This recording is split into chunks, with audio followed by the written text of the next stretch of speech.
নমস্কার বন্ধুরা।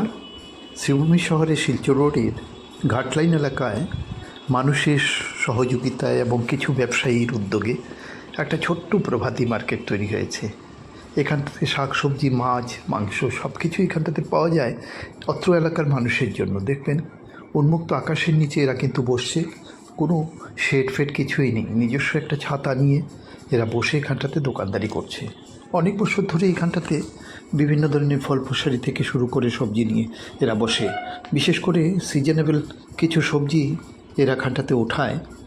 এখন তো সবজির খুব আকাল বলতে পারেন, দামও বেশি, আর সবগুলোই দেখবেন বাইরের থেকে আসা সবজি এখানটাতে নিয়ে বসছে।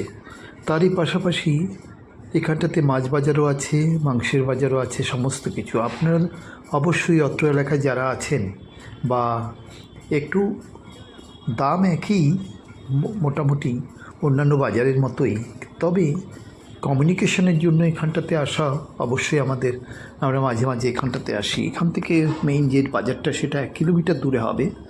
তো দেখুন, নতুন সবজি, ডাঁটা, সাজনা ইত্যাদি নিয়ে এখানটাতে দোকান সাজানো হয়েছে।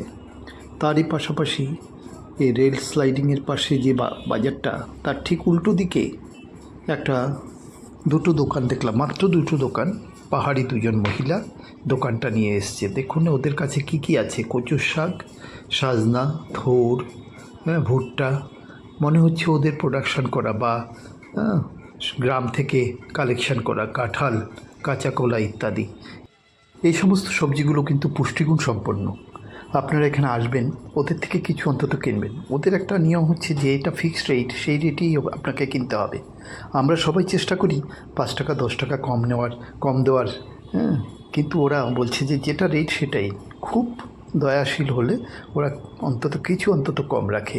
অবশ্যই আপনারা আসবেন এখানটাতে, এসে ওদের থেকে কিছু কিনবেন। তাহলেই এই সমস্ত লোকগুলো দূর থেকে এসছে, রাঙামাটি থেকে বাস ভাড়া দিয়ে, অবশ্যই ওরা উপকৃত হবে ওদের থেকে আমরা যদি কিছু কিনি। তো যতটুকু প্রয়োজন আপনারা এদের থেকে কিনবেন। ধন্যবাদ।